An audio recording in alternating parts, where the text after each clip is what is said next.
Hello friends, it's Lisa and welcome to my March reset vlog. So I have really enjoyed doing these reset vlogs. I've done a few over the past handful of months, but I haven't done one since the beginning of the year. So I thought it was about time we do another one. I just love doing these. It combines so many things that I don't want to film separate individual videos for, but it's a perfect way to combine all of these things, still share everything I want to share, but in just one place. So for this month's reset vlog, I'm going to be sharing my reading journal setup for March, of course, maybe some goals that I have for the month. I feel like a lot of my goals for the month kind of go hand in hand with my TBR for March, so I will talk about those then and share obviously my TBR for the month. I also thought in this particular reset vlog, I could chat about everything that I've read so far in 2024 because I have not filmed any wrap-ups. I've obviously shown books I've been reading in reading vlogs here and there, but there are some books that I haven't had a chance to talk about here on my channel, so I thought it'd be a perfect opportunity to just sit down and basically just list out the books I've read so far this year, what I rated them, and maybe some rapid fire thoughts. I feel like Lisa and rapid fire don't go together. I tend to babble. I'm a bit of a yapper here, so we'll just see how that goes, but I'm really gonna try and make it rapid fire. I have been posting little wrap-up posts over on Instagram, so that's kind of where I've been documenting what I've been reading in the month, but you might not all follow me on Instagram. You might follow me just here, so thought we could chat about what I've read so far this year and just generally see what else I need to do to prepare for a new month. I also might go over some of my video plans for the month, so that could be fun. I'm trying to decide some of the videos that I want to post this month so I can get your input as well. And yeah, I think that's really it. We're just going to be preparing for the month of March together. So let's just get into the reset vlog. Okay, so I think it makes sense to start this reset vlog off chatting about the 9 books I've read so far this year. I feel like 9 is a pretty good number. I'm happy with it. I definitely am behind on my Goodreads goal just by a little bit, so I'm hoping I can make up for that in March, especially because February I was in a very big reading slump. So I'm hoping that that is now over. I can feel myself kind of getting out of it at this point, so fingers crossed March is a better reading month. But so far I've read 9 things this year, and so I thought we could just kind of rapid fire go through all of them. And I do have vlogs where I've talked about some of these books, but also if you want to know any more of my thoughts on anything, if I didn't talk about it enough or as in depth as you would like, definitely leave a comment. I would love to chat about all of these books in more depth down below in the comments if that's what you would like. So first off, my first book of the year was Half a Soul by Olivia Atwater. I give this 5 stars, loved it so much, started my year off so strong, just kind of had everything that I love. It's like a historical fantasy with a little bit of a romance. It's a little bit cozy, lovable characters, it just has everything that I could ever want. So this just feels like a book that was written for me. So 5 stars, incredible. So after Half a Soul, I ended up picking up The Jessed Heir by Sarah Hashim. I ended up giving this 3.5 stars. I had a good time with it. It's described as a fantasy romance sometimes, and I would definitely caution you to know it's definitely more of a fantasy that happens to have a romance. So just be aware of that. It wasn't the fantasy romance or romantasy, whatever that category was for the Goodreads Choice Awards. It was nominated in that category, but it's definitely more of a fantasy with a romance. Anyway, I did enjoy this. It's an Egyptian-inspired fantasy, which I thought was really interesting. The world building and everything and the magic system was really interesting. I found it confusing at points. I found even towards the end of the book, I still didn't fully understand everything, and that kind of took away from my enjoyment. I didn't feel like I was able to get fully invested because I spent a lot of this book just being a little confused, which maybe I'm just not smart. So maybe that's a me problem, but I found the world building could be a little confusing, and I also didn't necessarily love the pacing of all of the plot points and everything, but I did enjoy it. It's a very intriguing world, very intriguing premise, very interesting characters, and the way that this ends, I definitely will be going into book 2. Oh, I should have the books stacked behind me. That's what we're gonna do. Okay, anyway. So then after The Jessed Heir, I ended up picking up Love Theoretically by Ali Hazelwood, which I gave 5 stars. I loved it so much. I feel like Ali Hazelwood, just hit or miss for a lot of people. I do enjoy her books. Yes, they can be a little cringy sometimes and a little silly goofy. And I know a lot of them are Star Wars fan fiction, but I don't care about Star Wars. So that to me doesn't really mean anything. I just picture the characters how I want to picture them. But Love Theoretically has a lot of those staple classic Ali Hazelwood tropes and concepts and characters, but is also slightly different. I feel like Love on the Brain and The Love Hypothesis are basically just the same books, just in very slightly different fonts.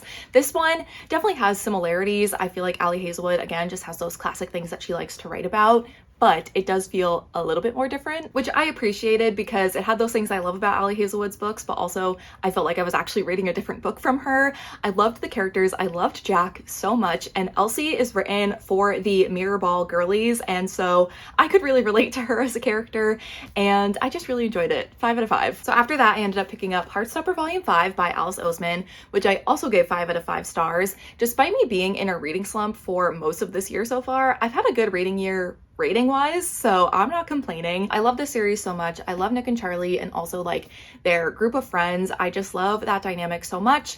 They're so precious. These graphic novels are just such a comfort for me. Like, I just love these characters so much.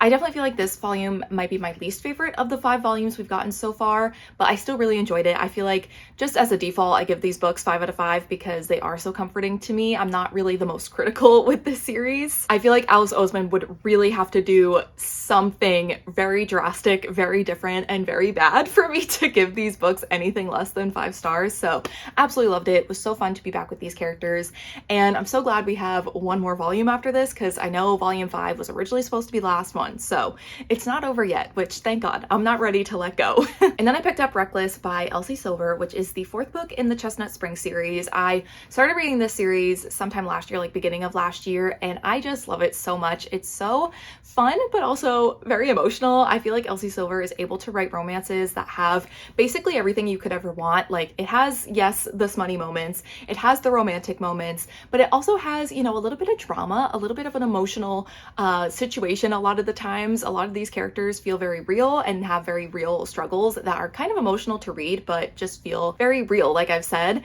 And I don't know, they also have great banter and they're really funny, and just the like found family dynamic that has kind of continued to grow throughout this series is just one of my favorite things to read about. And each book in the series is following a different couple. So this one we're following Winter and Theo, who have a one-night stand. Winter ends up getting pregnant, and now that they have this baby together, they have to figure out how to co-parent while not being together, but very clearly interested in one another and working through like some of their past traumas and things that they're struggling with. And I just loved it so much. Theo is such a man. I love him so much. But yeah, loved it, had a great time, gave it 4 stars, and I just, yeehaw, that's all I gotta say. So that was the last thing I ended up reading in January. So getting into my February reads, I ended up reading Finding Me by Viola Davis. This is Viola Davis's memoir, and I just absolutely loved this. It was so emotional and hard to read at times, but very impactful. Like I said, I read this at the very beginning of February, and I still think about this. It's been like a month since I finished this book, and I just still think about things that she wrote about in this and things that happened to her. She did not have an easy life, and so it was very just hard to read at times, but so good. I listened to the audiobook, which was narrated by Viola Davis, so if you're gonna pick this up, I definitely recommend going that route. But yeah, I gave this 5 out of 5. So incredible, definitely a new favorite. So after listening to Finding Me, I wanted to find another audiobook to listen to just because I had such a good time with that audiobook. So I was looking through Libby, and The Violent Conspiracy by Brendan Slocum just kind of was calling to me in that moment. I known about this book pretty much, I think, since it was released because my bestie Casey read it, I think around the time it came out, and she loved it. So it was just one of those things where I was finally like, oh, I feel like I'm in the mood to read this. So started listening to it and then got in the biggest reading slump. So I definitely think that my mood and like not really wanting to read and kind of forcing myself to listen to this definitely affected my enjoyment of this book. I ended up giving it 3.5 stars. I did like it. I think it was a very unique story. Like the way that the mystery and everything was told, it was definitely unique. We're focusing on a character, Ray, who is a violinist, and one day his violin goes missing right before like this huge competition and like championship thing that's about to happen. So we then kind of go back and see him growing up as like a teen, and him becoming really into playing the violin, and him finding this violin that's been passed down through his family, realizing the value of the violin, and you just kind of see his life leading up to this competition and this moment of this violin being stolen. And so it's kind of a mystery, but I found the mystery aspect a little underwhelming. I was more interested in learning about Ray as a character, which we do spend a good amount of this book doing, but there was always that like undertone of this mystery of like, who stole the violin? Like, here's this character that Ray has met along in his journey that like could be responsible, like they could be part of it. And it's just like, I just didn't really care about that part. I found the mystery, like once we got the answers to it, I found it like satisfying. I just didn't really care that much. And I don't know, I just don't think that this was the type of book that I should have been reading when I was in a reading slump. I feel like this is kind of like a literary fiction mystery type of book, which neither are things that I read a lot of, and definitely not something I should have been reading in a reading slump. So I think this one's on me. Still enjoyable, and definitely want to read this author's newest book. So after finishing The Violin Conspiracy, and as I was starting to get out of my reading slump, I picked up Act Your Age Eve Brown by Talia Hibbert. This was a buddy read moment with Bestie Darian. We started reading this series back in 2021, so it only took us 3 years to complete it, but we got there in the end. But I have loved every single book in this trilogy, but I think this one might be my favorite. I gave it 4.5 stars. I just really loved it. We have Eve and Jacob, and it's like this grumpy sunshine dynamic. Eve starts working at his bed and breakfast, and he really doesn't want to like her, but obviously things change. And I just love the grumpy sunshine trope, so that's one of my favorite things to read. So that was great. And also I found Eve as a main character pretty relatable in the sense that she is 26 years old. I'm almost 26. Well, not almost. I'm turning 26 in August, so we got some time. But being around her age and also just like not really knowing what she wants to do, not really knowing her calling in life, and feeling like she is letting people around her and like the people she cares about down because she doesn't know what she's doing. I just found that whole aspect and feeling a bit lost in your mid-20s very relatable. So I really loved those moments. I did cry reading some of the scenes, especially when we focused on Eve and that topic, but I just loved their romance as well. It's set in a bed and breakfast. Like, that is the most cozy, cutest setting ever. So absolutely love this, had such a good time with it. And then the last book that I've read so far this year is Bloodmarked by Tracy Deonn. This is the sequel to Legendborn. And I would just like to say, you're welcome, everybody. When I did my reread of Legendborn back in like October or November, like a week later, Tracy Deonn announced not only the release date for book 3, but that this is now going to be a 4-book series instead of a trilogy. So I feel like I manifested that for everybody, so you're welcome. But yeah, I reread Legendborn at the end of last year, and so I wanted to get into Bloodmarked and read this for the first time while the Legendborn story was fresh in my head, and I did enjoy this. I just love these characters so much, specifically the main characters. Bree, obviously love her so much, but Sel and Nick, and even some of the side characters we see a lot more of in the series, especially this book, Alice and William, I just love so much. So being back with them and seeing more of their story, I thoroughly enjoyed. I find this world really interesting, the magic really interesting. Something that I found a big improvement from book 1 was that I was less confused about the magic system and the Legendborn society in this book.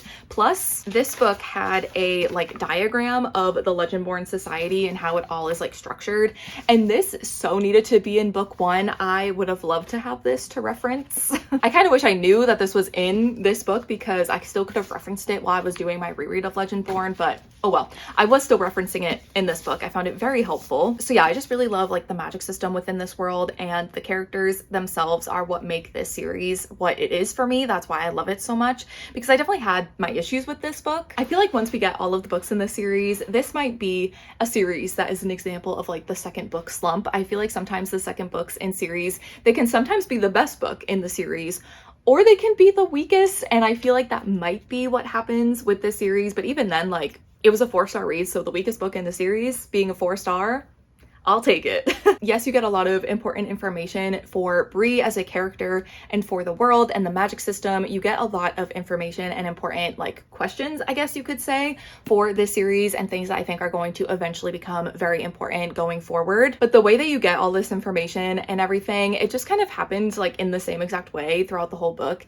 Basically, Bree and whoever she was with, they'd start doing something, then they'd run into trouble, they'd have to run away and go to a new place, and then they get to that new place, they end up running into trouble, then they have to run away, so they go to a new place, and it's just like the same loop over and over and over again. And it's, yes, you get information while they're doing that, but at the same time, it just kind of felt like I was reading the same things happening over and over again. Or not the same things happening, but the same like structure to the plot. And then when I think about like what actually was accomplished in this book, not a whole lot until the end. The ending was really good. So that's really what made me enjoy this book, because I'm so intrigued to see where the rest of the series is gonna go. I just feel like there's so much potential for what the series can do and what it's going to lead up to. So I feel like books 3 and 4 are gonna be so good. So I'm so excited to see where it continues. But this does feel like a book that was a lot of setup for the rest of the series. But still 4 stars. Love that we saw a lot more of Sel in this book, because I've been saying since I read Legendborn the first time that Sel's great. Obviously love Nick. He is an angel baby that's never done anything wrong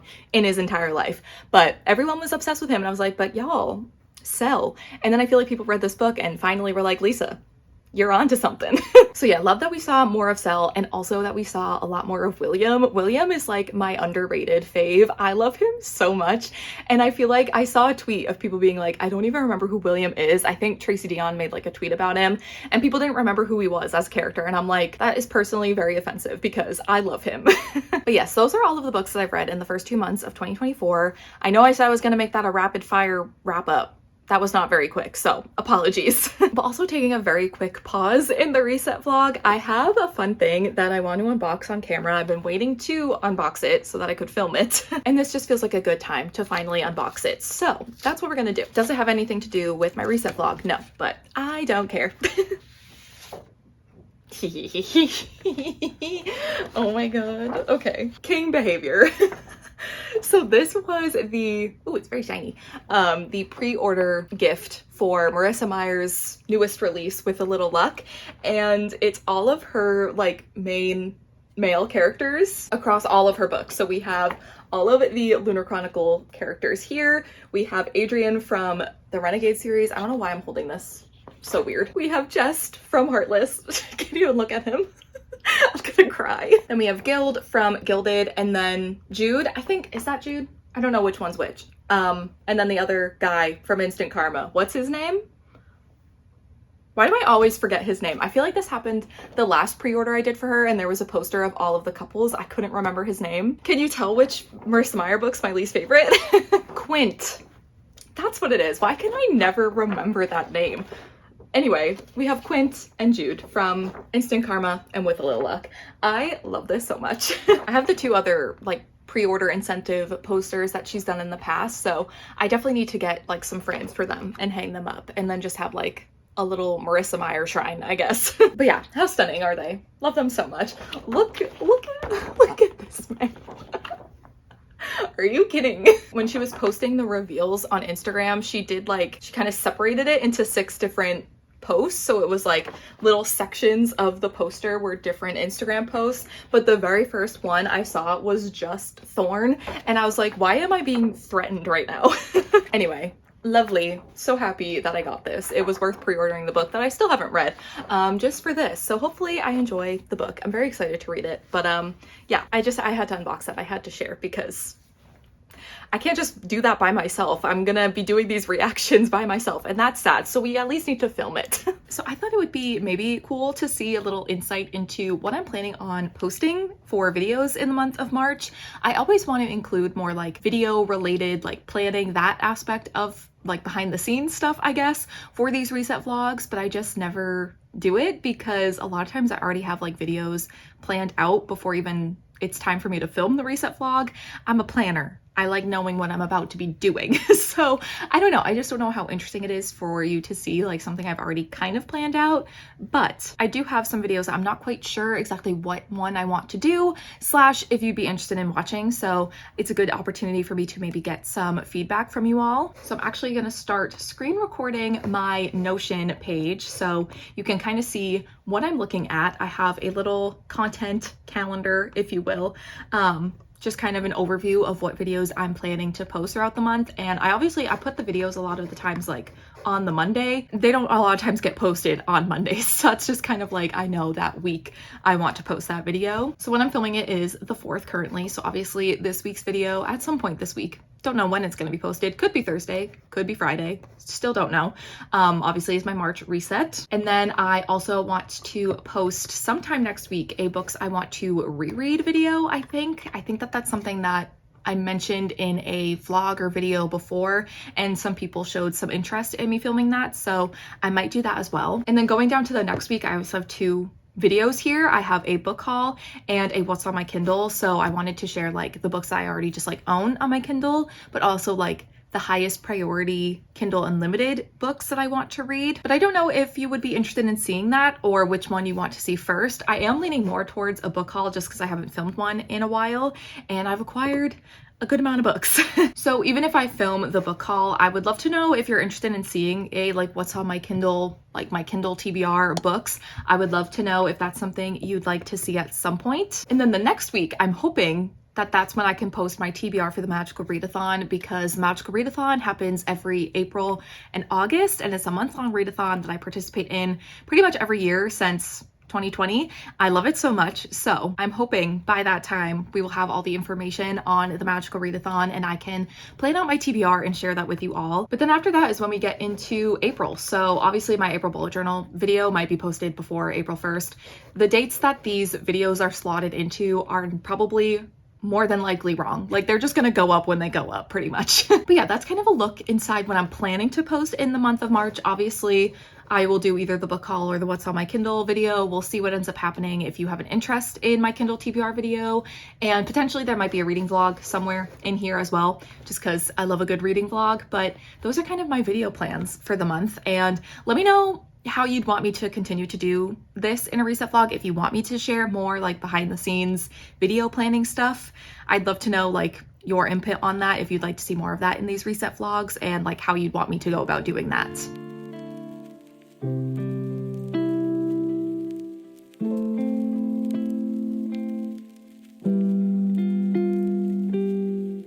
Was just about to film this clip in front of my bookshelves. I realized my calendar's still on February, so let's change that.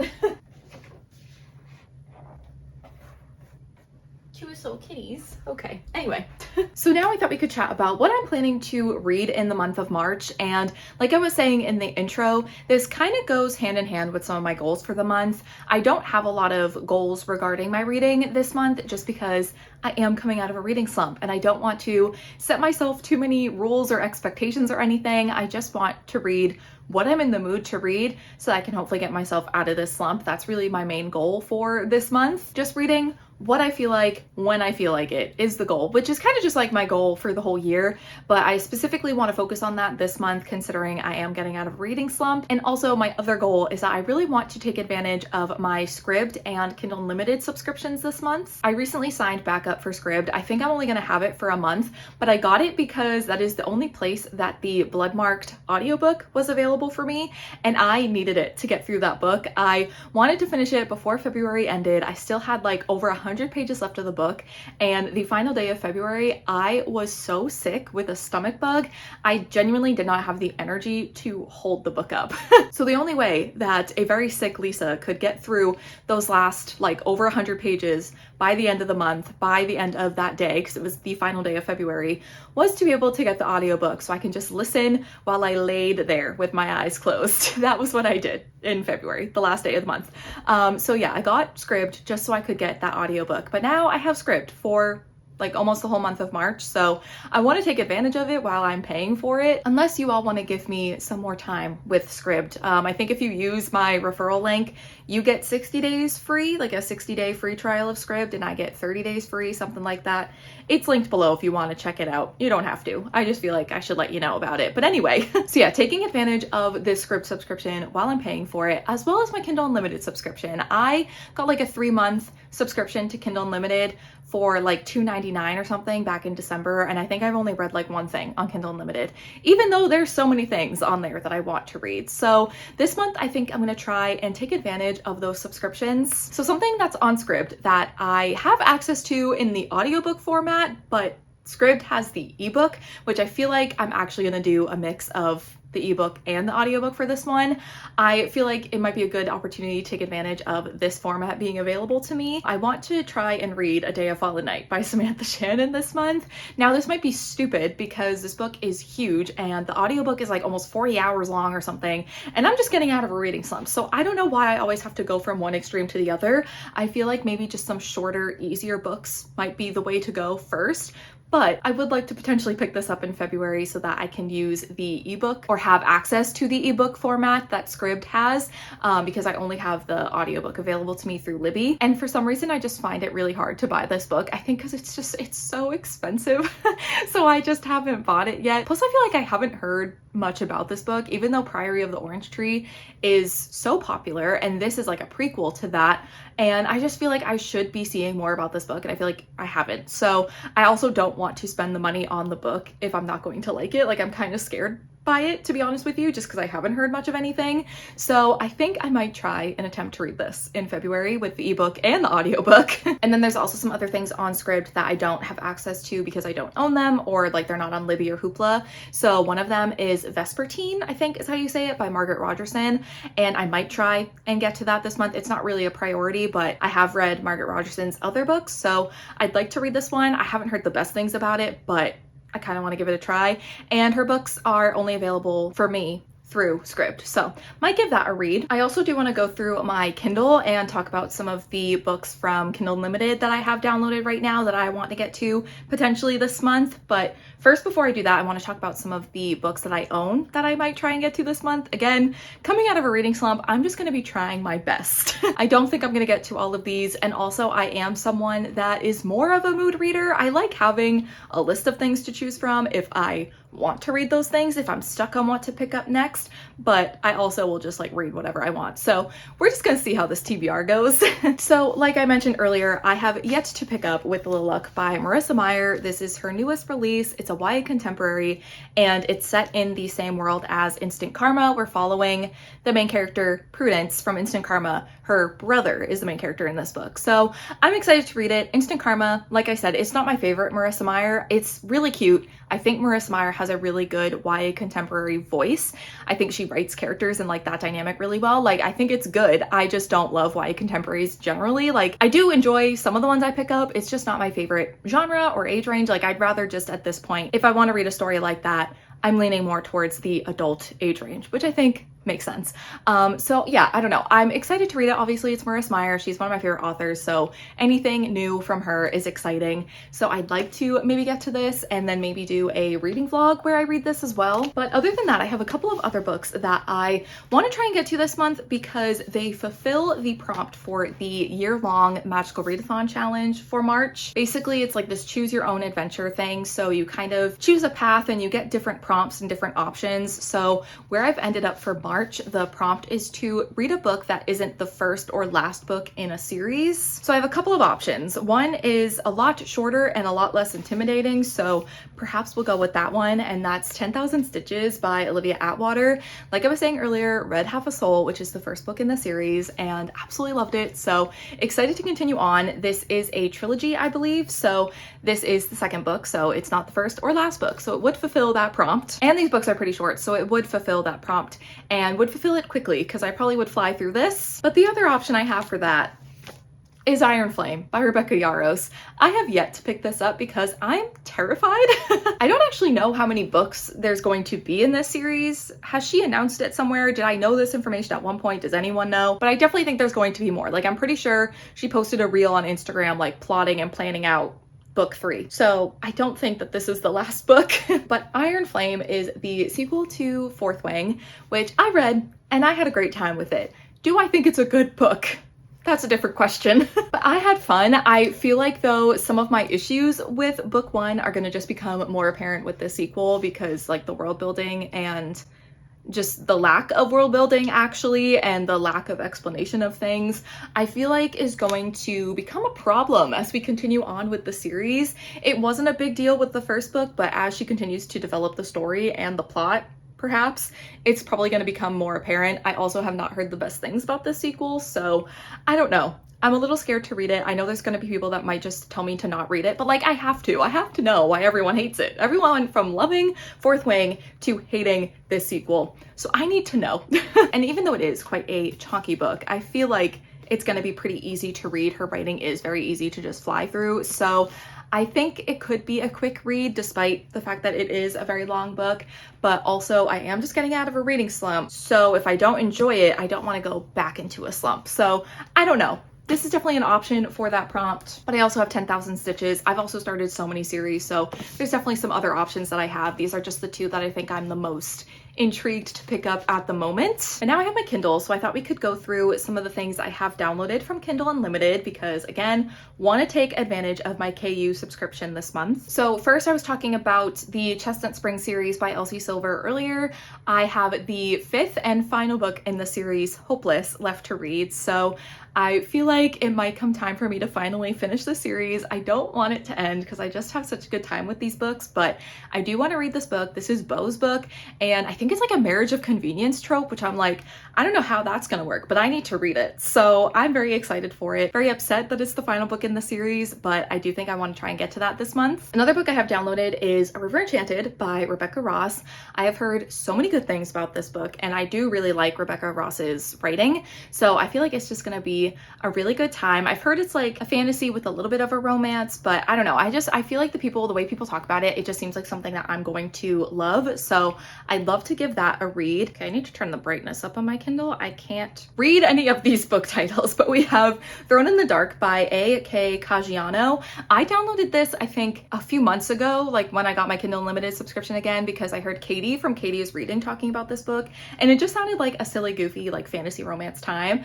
I started reading it, but then it just wasn't what I was in the mood for at the time, but I would like to give it a try. I think if I'm in a mood for something that's like a fantasy romance that's very like lighthearted and silly, I might pick this up. I've also seen Outdrawn by Deanna Gray recently. Like, I've just seen a few people talking about it. I think I saw Casey on Goodreads reviewing this, and I think she really liked it. But it's a sapphic romance. I think one of them or both of them are like illustrators for a webcomic or a graphic novel or something. Honestly, I don't know. It just seems really cute, and I've seen really good things about it, so might pick that up. Another sapphic romance is On the Same Page, sorry, by Haley Cass. I recently saw Gabby from Gabby Reads talking about this, and it just, the way she described it, it sounded really good, so I might give that a read as well. And then the final book I currently have downloaded from Kindle Unlimited is What the River Knows by Isabel Ibanez. I feel like I have seen this book everywhere, but also I have no idea what people think of it. Like, I don't know, I feel like I've heard people talking about it, but I haven't really heard many people's thoughts. And honestly, do I know what it's about? No. So I don't know. I just saw it was on Kindle Unlimited. I recognized the author and the book and went, download. Sure. So we'll see how much of my Kindle Unlimited TBR that I have here I'm going to be able to get to. Plus there's so many things on Kindle Unlimited that I want to read. So there's potential for me to download even more things, but I feel like those are the things that I'm the most excited about right now. So yeah, those are all of the books that, honestly, is this even a TBR? It's more so like a March hopefuls. It's more so like books that I kind of want to read soon, but we'll see if it happens list, because will I read them? Who knows? This is what happens when a mood reader tries to make a TBR, but let me know if you've read any of the books that I am planning to read, hopefully in March, and let me know which ones I should prioritize. If any of these books are ones that I definitely should get to, let me know. But we're now into the final part of this reset vlog, which is going to be setting up my reading journal for the month. I have been really challenging myself this year to just use like the stationery I already have instead of like printing out pictures to use. So we'll see. I feel like I haven't been loving the way my reading journal spreads have been coming out the past couple months. So we're gonna see, we're gonna experiment, but I'm just gonna sit down, get cozy, do some journaling. I hope you get cozy as well. And I, of course, will show you a flip through of how all of the spreads turned out.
But that is now everything for this reset vlog. That's everything I wanted to do to prepare myself for this new month, for the start of March.